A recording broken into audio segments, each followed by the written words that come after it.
السلام عليكم.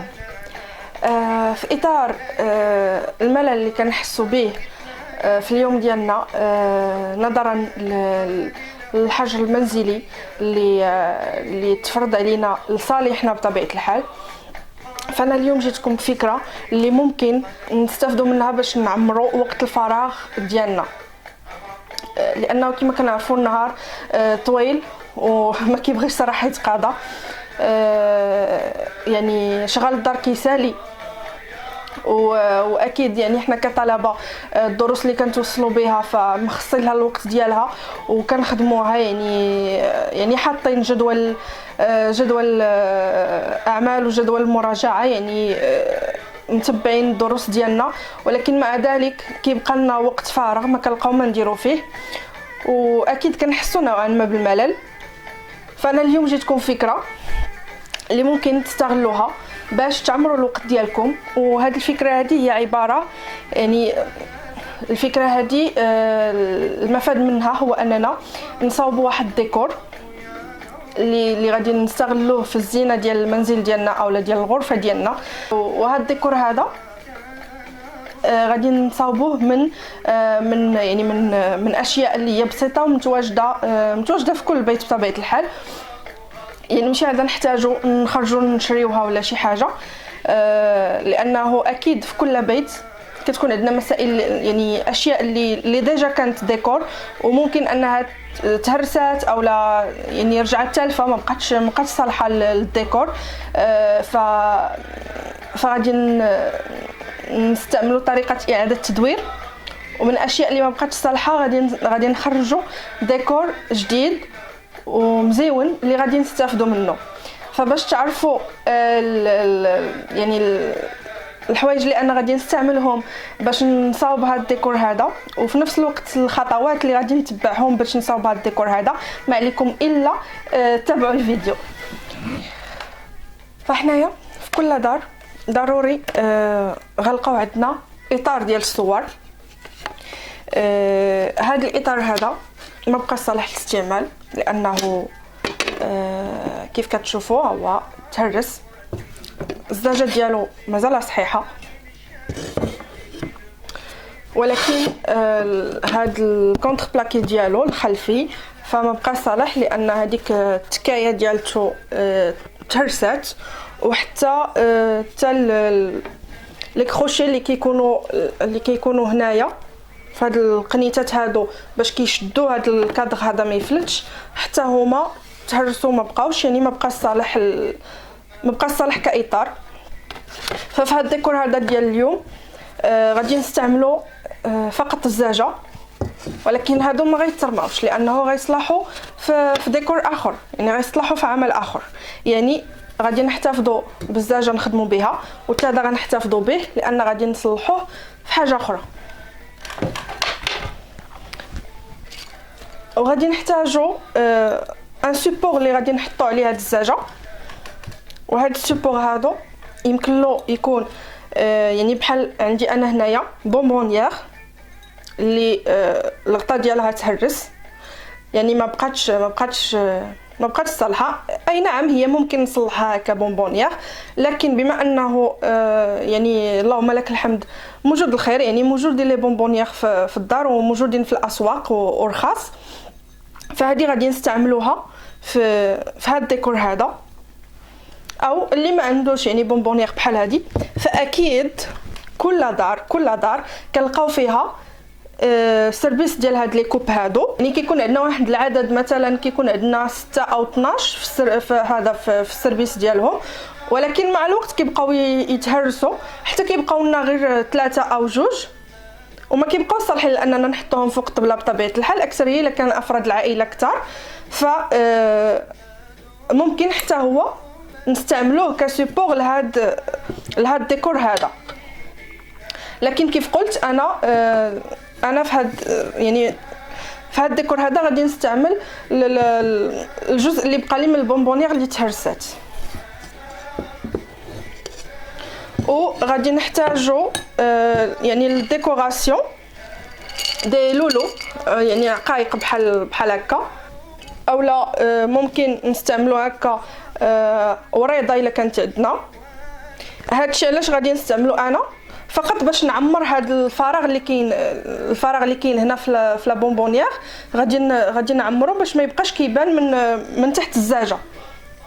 اما الا كان عندكم نتوما السبور يعني مقاد ما فيهش فراغ بحال هذا فما تحتاجوا تعمروا بتا شي حاجه. انا هنايا باش ما يبقاش الفراغ كيبان ليا ومعيب لي الديكور ديالي فانا غادي نعمرو.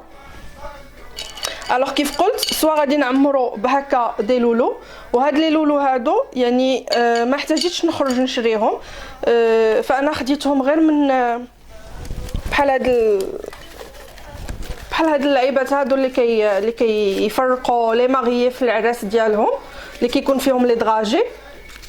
انا عندي هنايا ان بوكي جا معاه من عند كل عروسه، فانا ما كنفرطش فيهم. منها كيبقاو تذكار، ومنها مره كنحتاج انني نخدم شي حاجه منهم. اولا يعني كاين البنيات ولا السيدات اللي كيخدموا في التنبات ديال الباسي، فممكن الا شايط لك حتى العقيق لي توبي باش كتنبتي ممكن انك تخدميهم. انا معروف عليا كندير التنبات، لذلك هادشي موجود عندي بزاف في الدار. يعني كيشيط لي مورا كل بياسه كنخدمها كتشيط لي موراها السلعه ديال العقيق والموزون ما الى ذلك. لكن حتى الا ما كنتيش كديري التنبات فممكن الا تقطع لك هكا شي دميلج ولا شي حاجه تستغلي العقيق ديالو. بحال هادو لي لول اللي عندي انا هنايا كانوا في عقيق ديال العنق، وليد العنق، وملي تقطع ليا سي بون ما خليته هكا وكنستغلو في حويجات ديال الديكور كيما هادو. الو انا غادي ناخذ من هادو وغنعمر هاد القاعده هادي كيما هكا. هاد السبور هذا يعني غتشوفوني غندخل فيه بزاف، ندخل فيه الوان ديال الحجر لسبب واحد، هو ان هاد السبور هذا غادي نديرو انا يعني لواحد الشميعات، وهذوك الشميعات ان شاء الله من بعد نوريكم الطريقه باش غادي نخدموهم. فهاديك الشيء علاش انا غادي ندخل الوان بزاف، ماشي الوان بزاف يعني غندخل واحد 2 أو 3 ديال اللوينات في هاد العقيق هذا باش يمشيو ليا مع الشميعات اللي غادي نحط من فوق منه كديكور. وغنزيد دي توبي اون توركوا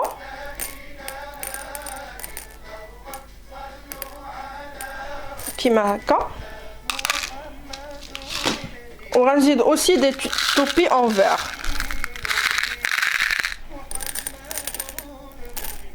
بحال هكا. فوالا كيما كتشوفوا هنايا انا دخلت لو بلون ودخلت لو توركوا اي لو فير. علاش؟ باسكو لي بوجي غيكونوا اون بلون، يعني لا باز ديالهم اون بلون، وغادي نديكوريهم اون فير اي اون توركوا. دونك فوالا. الوغ باش انا غادي نثبت هاد الزاجه على هاد القاعده هادي غادي نحتاج البيستولي اللي كيخدم بلا كول. لكن قبل ما غادي نلصقوا الدجاجه فبطبيعه الحال خاصنا نمسحوها من الغبره. دونك انا غادي نمسح الدجاجه ونرجع نكمل معكم لا فيديو. الوغ فانا هنايا من بعد ما مسحت الدجاجه ديالي من الغبره اكيد ما غاديش نلصقها هكا، يعني هكا وهي كيف كنقولوا قرعه. انا هنايا غادي نغطيها بهذا بالستراس اللي كنخدموه في التكاشط، في التنبات ديال التكاشط. بالنسبه لكم البنات ماشي ضروري تخدموا هذا، يمكن لك تخدمي حتى ان روبون عادي، ان روبون في لا كولور اللي بغيتي تقدي تخدميه تغطي به هاد الحواف هادو، او العقيقات الا عندك عقيق بزايد تقدي تغطي به. يعني كتبقى لك انت ليدي ديالك وشنو متواجد عندك في الدار. الوغ باش انا غادي نثبت هاد نثبت ستراس فوق الزاجه غادي نثبتو بلا كولا بيستولي. والبنات اللي كيخدموا بالبيستولي فحاولوا ما امكن انكم ما تقيسوش الدجاجه بلا كول، يعني ما تهبط لكمش لا كول على الدجاجه لداخل. فوالا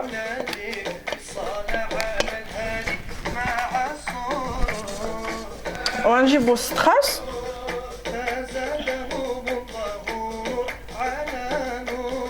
ونحاولوا نثبتوه على الحواف ديال الزاجه بحال هكا. فوالا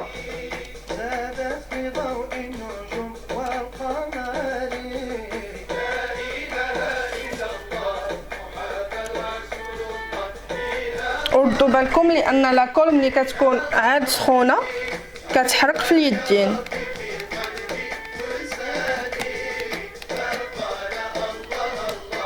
محمد رسول الله.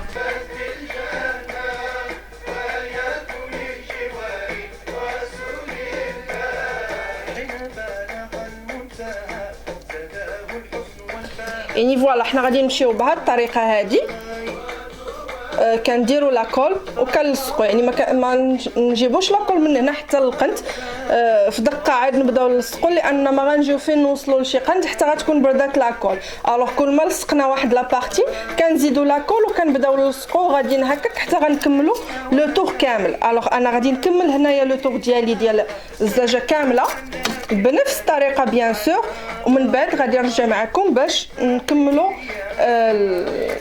الصنع ديال هاد الديكور هذا.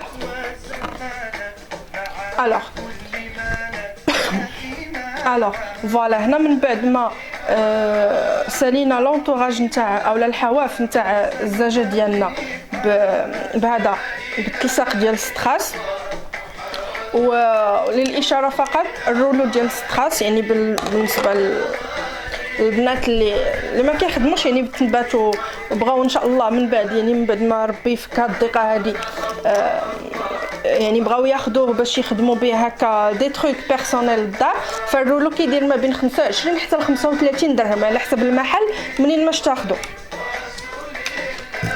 الوغ الزجاجه فوالا ها هي قديناها ساليناها. انا ملي ساليت الزجاجه فانا جاتني هكا فكره على خفله نزلت لي لبالي، والفكره هي ان هاد السوبور هذا اللي انا باش نديرو تحت الزجاجه، جاتني الفكره لانني حتى هو نزيد نزوقو هكا بالستراس فوالا، يعني باش يكون فيه ان بتي رابيل ما بين الستراس اللي في الزجاجه. ودابا الي بريت باش نلصقوها. دونك فوالا من بعد ما كنشوفوا لو سونتر نتاع الزجاجه فين جا، كنجيبوا لاكول بيستولي ونحاولوا نزربوا ما امكن لان لاكول دغيا كتبرد.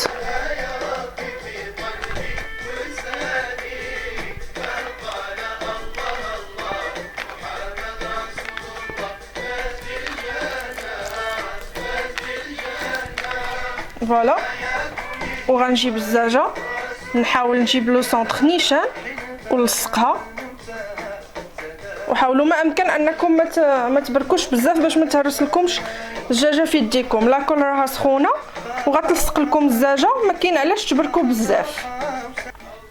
دونك الدجاجه من بعد ما كنلصقوها على السيبور ديالها، فهنا كيبقى لكم الاختيار، يا اما تخليوها هكا سامبل ما فيها حتى شي حاجه ابار هاد الستراس هذا اللي داير عليها، وهكا يمكن لكم تستغلوها، يعني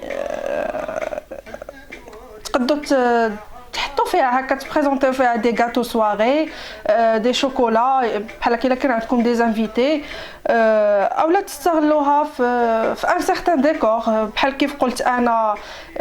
غادي نديرها سوبور لواحد الشميعات، وان شاء الله ملي نكون كنصاوب هذوك الشميعات ان شاء الله ندير لكم عاود فيديو تشوفوا الطريقه ديال التزيين ديالهم. الوغ بالنسبه لي انا هذه ما غاديش نخليها هكا خاويه، مازال غادي نزيد نديكوري الزجاجه، نزيد فيها واحد لا بتيت توش. عندي هنايا وريضه، الوريضه كيف قلت راه جبتها غير من هادو اللي كيلوحوا لي ماريي في العراس ديالهم. فوالا كانت هنايا انا قطعتها من هنا، يعني ماشي ضروري تخرج وتقلب على الورد فين كيتباع وتحمق راسك في السواق، واصلا دابا كلشي ساد. حنا هادشي درناه غير باش نعطيو افكار باش نعمروا وقتنا وما نبقاوش حاسين بالملل وشاغلين بالنا بهاد الظروف هذه وبهاد الازمه نهار على نهار وحنا غير كنخمو ونفكروا. وبطبيعه الحال هاد الوريقات هادو اللي حتى هما كانوا لاصقين مع يعني كانوا حتى هما في وحده من هاد الوريضات هادو اللي كيفرقوا لي ماريي. الوغ انا هادي غادي نجيبها بحال هكا هنا في هاد الكوان هذا، هنايا في هاد الكوان هذا بحال هكا غادي نثبتهم بحال هكا بلا كول بهاد الطريقه، وغنجيب الوريضه ديالهم وغادي نلصقها معاهم من هنايا، وغيجي الديكور ديالها بحال هكا. دونك انا غادي نلصقهم بلا كولا بيستولي. نرجع نوريكم يعني الديكور فينال. اي فوالا ها هو لو ديكور فينال، يعني الشكل النهائي ديال السيبور ديالنا. فوالا لصقت فيه هاد الوريضه هادي كوم توش فينال، وهكا كيف قلت تقدروا تستعملوه في اي حاجه. المهم كيبقى كديكور ومتعدد استعمالات.